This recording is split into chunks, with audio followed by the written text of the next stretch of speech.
So we have this theme that we've gone all year. It's unlimited love, freedom, and good. Our theme for this month has been breaking free, and we hope we have that fire in there to break free. And the movie we've been talking about all month has been Shawshank Redemption. So today's our final Sunday talking about Shawshank Redemption. So we've talked about using the mantra as the little rock hammer that he uses to create a tunnel to his freedom. That rock hammer that seems so small and ineffectual is actually, I likened it to a mantra. And when we continue to use a mantra, just a little phrase, a word or a phrase, and we continue to say that as much as possible throughout our day, it begins to create a little tunnel to our absolute freedom. Today, I was thinking about Sri Aurobindo and Mahatma Gandhi and Martin Luther King. Season of Nonviolence begins this week. I'll talk a little bit about that more later. Malcolm X, Reuben Hurricane Carter, I don't know, Nelson Mandela. All these are individuals who have spent time in prison. And in being in prison, most of them had mystical experiences while they were there. They had a moment of awakening or shifting, whether it was a moment or they've actually saw a vision. I know in many of their cases they saw spiritual teacher, spiritual leader that opened them up into a whole other path and changes and transforms their life. We're going to talk about Hurricane Carter. I'm going to use that movie somewhere down the line, but I'll never forget watching Reuben Hurricane Carter on the Larry King Show when the movie Hurricane came out. And they showed an interview of him 20 years earlier with Michael Douglas while he was in jail. And I could not it was so hard to see that person that was being interviewed in the prison and the person sitting there with Larry King was the same person. The transformation that he went through was phenomenal. And so much of that happened while he was in prison. We know that Andy Dufresne, the character in Shawshank Redemption, before he ever was in prison, he still wasn't free. He said his wife said him he was a closed book. She couldn't tell what was going on inside of him. That it was by going into the prison that he became free. So what we're looking at, the metaphor is that the prison is our world, that we live in a prison, and that the prison is duality, that this entire world, this three-dimensional planet Earth that we're in, we're constantly going back and forth between the positive and the negative, the dark and the light. Every spiritual teacher talks about that you can't have pleasure without pain, that even if you tend to get more pleasure than pain, there's someone else on the planet who's getting more pain than pleasure. So if we can see the immediate responses in our own life with pleasure and pain, but we can also see it on the whole global planet, this duality that we're sort of trapped in. We get trapped not just by our fears and our resistances. That would be the negative. I don't want the negative. Course in Miracles just talks about love and fear. If it's not love, then we're in fear.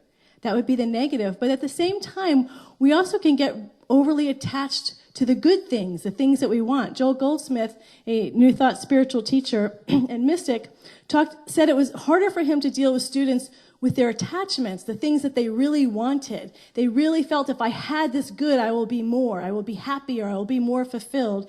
And it's not that those goals are bad. It's okay to have these goals that are positive, that we want to have better health, better finances, but we will find that it's not the thing itself, that even when we get it, we still might not have that deep feeling of fulfillment, that deep feeling of freedom that we are craving, that our souls are longing for. So we can have those we can have those goals, but we don't want to get so attached that they are the thing itself, that we will be free. One of the things we talked about this past month about when Andy Dufresne was in the prison, that he was both working at this tunnel to become free day after day for almost 20 years, but at the same time, he was making the prison a better place. He was bringing that light into creating a new world there within the prison. But we don't want to get trapped into thinking that we want to stay in the prison. We want to make it a better place, but ultimately we want the freedom. We want to be free of the duality. We want to know love that has no opposite. We want to know beauty that has no opposite. We want to know goodness that knows no opposite. We want to know harmony that knows no opposite. That's the place we are striving for. And humanly, of ourselves, we cannot go there.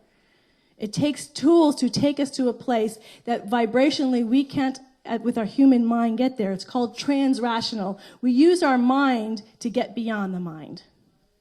We use our thoughts to get beyond the thoughts. We use our mental understanding to move into a higher vibration that is non-linear, that is mystical. And so that's what we're about. That's this business about, is becoming free. But we can get trapped along the way. I think many of us have come from traditional paths, traditional religions, and we felt confined and constricted. Often we feel the rules, we just did them by rote. They had no meaning. They had no feeling tone to them anymore, or they were restrictive, those dogmas, those rules. So we've left them, and we wanted to find, often people who are drawn to this path would identify themselves as spiritual but not religious. We want the spirit, we want the freedom, but we don't want the religion, the control, the context. But at the same time, what we're discovering and what is being talked about now in the spiritual but not religious world is that too can be a trap. That we have so much freedom, and there's so many people who have paths and tools and gifts to offer that it can be overwhelming. Last night I was just at a friend's party in Oakland. I used to be a minister at Oakland Center for Spiritual Living, and Karen Fry, she was here the first service we were here. She became a minister and is going to Dallas to start her ministry. So we had a going away party for her at Oakland. And far more in Oakland, and I'm guessing San Francisco too, than here in Livermore, there's just the spiritual but not religious world is huge. And I mean, the flyers and the people that I was talking with, I mean, everybody has something to offer. Everybody's on this path. And there's so many different things that it can be inhibiting, actually. It actually can limit our ability to grow. I remember being surprised when Ramana Maharshi, he's an Indian spiritual master who lived on a small hill in India, Arunachala. And his path, his practice was the who am I inquiry. Who am I? Who am I? And through that, he found his total freedom. He never left his hill. All these people started being drawn to him. And one of the things that he said that just struck me is he said, we think the horses who are running free on the fields are free, and this horse in the stable is trapped. He said, actually, it's the other way around, that the horses running free are just running free, but they're not actually going anywhere. It's the horse in the stable. That horse right there, that horse is actually doing some inner work. I don't know if that's true, but that's what he I'm and it's beginning to break free from the external world. And I was thinking about that because I'm not a big fan of zoos, so that sort of went against my idea that it's better to be running free. And I thought of human beings, that just having no structure at all doesn't always work either. And I had a friend who was raised in a family whose parents let him do whatever he wanted. And for his adult life, he has sought structure because that didn't serve him. He was all over the place. He was looking for something to give him guidance. Paramahansa Yogananda, another Indian teacher, likens it to you have a mountain, and on the top is the oneness. That's where we all meet. So all the religions, all the paths, the infinite paths, we are each on a unique path, all lead to that same goal. But his point was that you actually have to pick a path.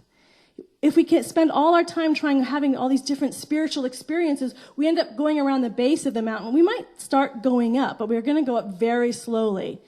That ultimately we have to pick a path which can feel confining, that feels narrow.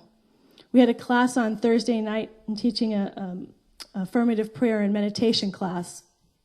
And it happened serendipitously that the practice this week was a mantra. And people were saying they were feeling constricted by the use of the mantra, like suddenly their mind couldn't be free to go, or it just felt trapped.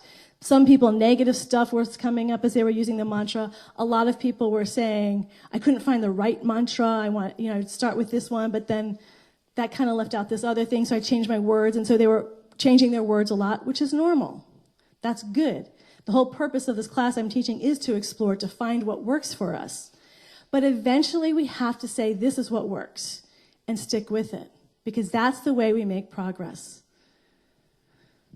Paramahansa Yogananda and Shunryu Suzuki were the two spiritual teachers that came to me to tell me to be a minister. And so I wanted to learn about Yogananda. So I read his autobiography, and then I did his organization, Self-Realization Fellowship, has 60 home study lessons. So I did all the 60 lessons, and they were learning meditation practices. They were mantra, always in many traditions, the beginning practice. And then there was energization exercises, and there was exercise to meditate on the sound of all creation. And then when you're finished with all 60 lessons, you're eligible to then be initiated into Kriya Yoga. So they sent me the application, and they asked a question. They said, you can only be initiated if you agree that this is going to be your only practice. And I just couldn't make that commitment. I just said, no way. So I said, I can't make that commitment. That would not be truthful. And so they wouldn't initiate me. And then other people said, well, you could just lie. And I'm like, I can't lie about that. I'm like lie to God so I can wake up to God. I don't know. It didn't make sense to me. So I never made the commitment. And it was good because I wasn't ready at that point. Because I started doing Zen meditation, and I really wanted to experience that, loved it. My mentor, Reverend Michael Beckwith, his main meditation practice is Vipassana, or witnessing mindfulness meditation. So I was doing that type of meditation practice. So I was trying all these different meditation practice over the years, and I liked all of them. And then suddenly it dawned on me, I wouldn't say dawned on me, it just started coming to me from within.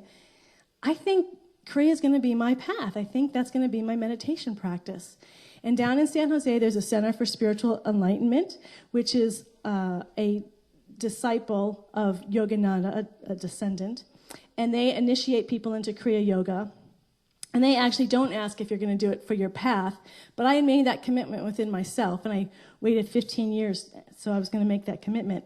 And so Teresa actually and I went down to San Jose, and we got initiated into Kriya Yoga.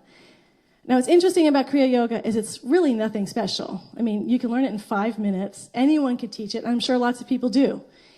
But what happened for me was by waiting those 15 years and saying, now I'm committed, I do it every day. There's a passion behind it. And even at first, I couldn't recognize the power of it. And then it's only through time, I'm like, wow, this is really powerful, of doing it day after day after day over the years. And now I'm so clear, this is my path for the rest of my life. I have no trouble. I don't need to. And what I recognize, and I have a mantra. And they were asking me in class, how long are you going to use the mantra? And I just said, 12 years.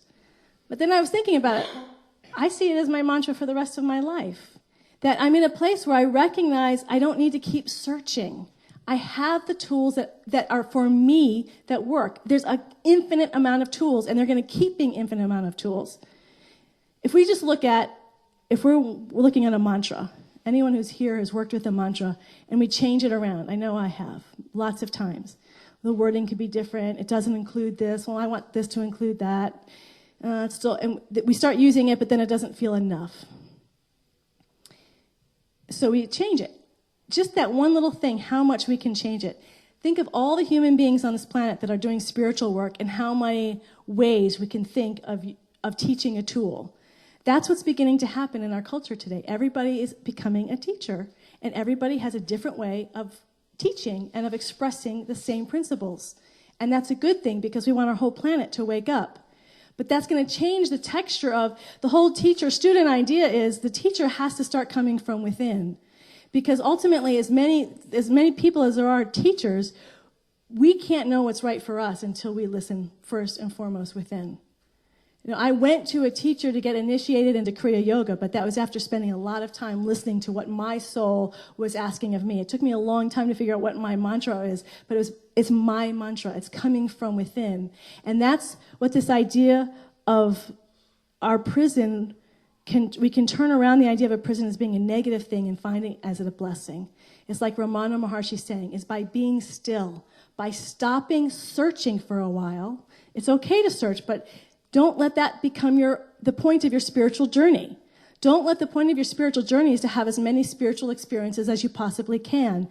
What is our point of our spiritual journey? What's the ultimate intention to stay focused? It's to become free in that transcendent state and bring that freedom into the immanent, heaven on earth. We are here to be heaven and bring that heaven onto earth, to transform our earth energy, to transform this world in which we live by vibrating at a higher level. And we vibrate at a higher level by continuing to keep our focus on that infinite love intelligence of the universe and to become that that in every way that we possibly can. And so the idea is not how many tools and experiences can I have and share with the world, is what tools are mine to experience so I can continue month after month, year after year to climb up that mountain of awakening, to dig that tunnel into our freedom. And it's not entertaining. I'm sure when Andy Dufresne was digging away with that little rock hammer at that tunnel, there was a lot of boredom along the way. But when it was time for him to say, let's get busy living, he says that near the end of the movie, that was the time for him to enter the tunnel, to fully engage. And when he went into that tunnel, it was actually more constrictive than the prison. And he had to go through the dirt and the ugliness and the sewage of the prison before he became free. When we start really working, well, that's why we change around a lot too, because when we start to work on one tool, one practice, the stuff starts to come up, the darkness, the ugliness, and we're like, well, this isn't working because I'm not feeling happy and glorious. Well, that's working. We have to, if love heals all, it has to heal all the darkness, the sewage that's within us, the ugliness. And so that's going to start coming out. And we continue to do the practice in the midst of it, And it's from that place that we find freedom. There's one other thing we want to look at, to remember as we're doing this. I had a teacher who talked about we all have these false beliefs that we carry around that we're working on healing. But there's one universal false belief, she says, that everybody has. It shows up differently, but every individual, every culture, every nation carries this false belief. That is not enoughness. Not enough money, not enough intelligence, not enough harmony, not enough beauty, not enough creativity, not enough. That we all carry that. That's why countries want to steal from other countries. There's just not enough. We have to become more. Well, we can carry that into our spiritual practice. One of the reasons why it's difficult to really stick with one practice is because we feel like it's not enough. This isn't very powerful. I picked a mantra, but it's not really working. As Shunryu Suzuki used to say, when we first start meditation practice, it's really great, but then it's nothing special. You don't realize it's nothing special, actually, until you stop it, and then you realize, oh, yeah, it was really working. So one of the reasons why we jump around to so many different things is because there's a feeling that it's not enough, especially when someone new comes along and says, oh, I've just done this really great workshop, and I had this most amazing experience, and all this energy was flowing, and blah, blah, blah. And then you're like, oh, man, I'm not having all those experiences. I got to go do what they're doing. And we go take their workshop, and we'll do it and get really excited and say, there's got to be something else. We have to come face to face, individually and collectively, with that idea that it's not enough. That's becoming friends with that divine intelligence within us that is going to affirm to us, it is enough. We're not always going to get that reflection outside. And that's why it's really important on this journey to get still. Get busy living is not about going out there. It's about turning within, about being still to that presence within us. Because it's only from that presence within us comes the infinite vitality, the infinite joy, the infinite beauty, the infinite harmony. It's not out there. We feel trapped by any external experiences right now.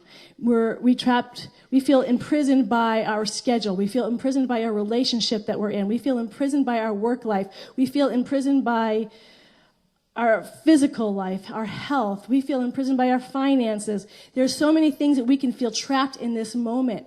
What do we do about that? So mostly we're trying to fix it out there. If I can just fix the external, I will break free from this prison. But as you see over and over, or not over and over, but we see in the movie Shawshank Redemption, someone gets out of prison doesn't mean they're out of prison. They were just as miserable outside of the prison as they were in the prison because they were carrying the prison within them. So when we feel trapped in any situation in our life, that's the time to sit and be still and listen to the love intelligence within our heart. The thing, as I've been practicing the mantra far more intensely these last couple of months, of just trying to practice, my goal is to do it 24 hours, 7 days a week. Not even close, but the intention is there. So I've been practicing it more intensely, and the thing that amazes me, is how much Spirit is talking to us all of the time. It's constantly giving us guidance. Spirit, the love intelligence of the universe, that love that loves itself, always there. It's always, always there. Every moment of every day. It's in every atom and cell of our body. It's in the breath. It is closer to us than our breath. The intelligence, the infinite intelligence that knows everything is there every moment of our day. Infinite intelligence, always there, always speaking to us. We can always hear it.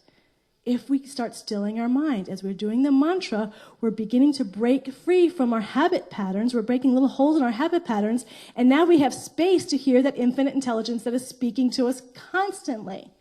Constantly. We have guidance in every area of our life. So as we get still, just as the monks get still, I was thinking even monks have cells, monastic life, where they live in caves. We get still, we use our mantra, might feel constricted, but we actually start opening up to the infinite. And that guidance for where we feel trapped in a money situation, in a relationship situation, in a work situation, we start seeing new ways of being. We start seeing things that we never saw before. Because if we just rely on our habit patterns, we're just going to recreate it some other way. We have to get the answer from within. We have to get that guidance from within. And it's always there. You don't have to wait for the guidance. I've been reading Emma Curtis Hawkins.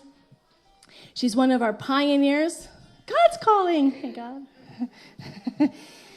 She's a New Thought pioneer. She's back in the early, in 1800s. She was a teacher of the Murdo and Charles Fillmore, who started uni. She was a teacher of divine science. She was a teacher of Ernest Holmes, teacher of teachers. And man, if there's one thing she just pounds home, is your good is now. Your good is now. And everything about your life is about accepting your good now. I broke a cord on my computer, and I was like, oh, I was so mad. It was like one more thing wrong with my computer. And Julian goes, Mom, just remember, there's no absence of good.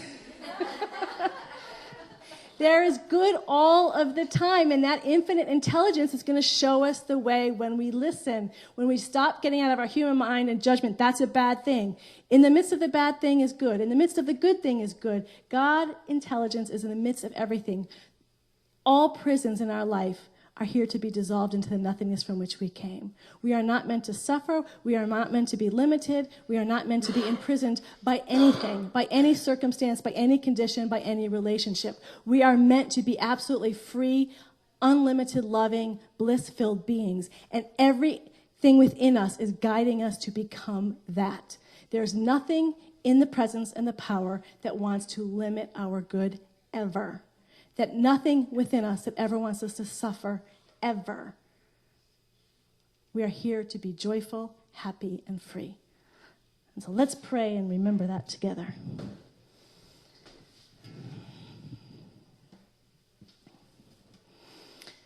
I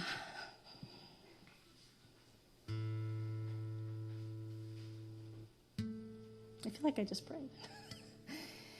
And so I just give thanks here and now for the power and the presence and the love of God that is in, through, and as all creation, and yet never absorbed by that creation.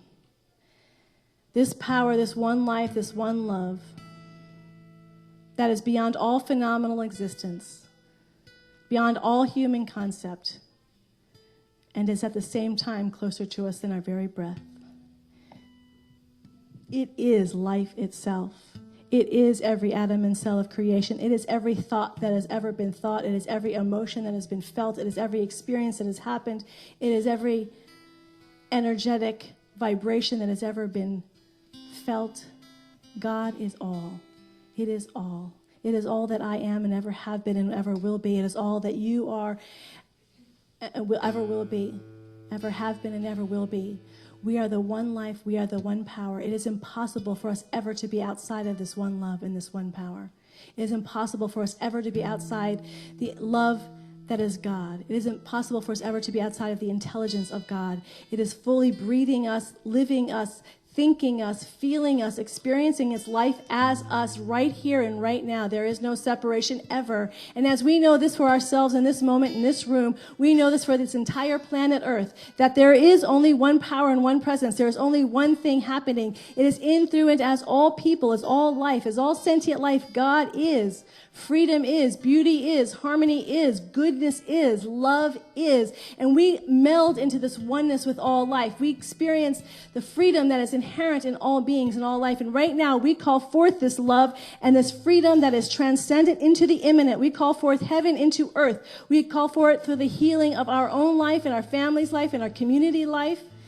In the life of this planet Earth, we call it forth in the healing of the systems of this planet, that the systems and the structures of this planet are here to support the highest good of all beings, for the freedom of all beings, the love of all beings, that this is a world that works for everyone, for every being on this planet, that we are all becoming this heaven and earth now, and that all the structures that we have in our own individual life as a community and as a planet are supporting the truth of who and what we are, magnificent, unique, expressive, creative beings of love and light. And so we celebrate and give thanks for this.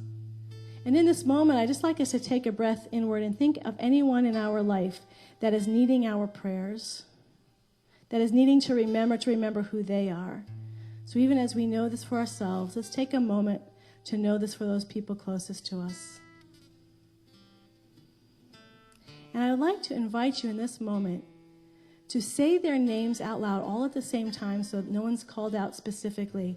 We all simultaneously say these names, so we're calling them out into this energy of one life and one power. So right now, if you could say their names.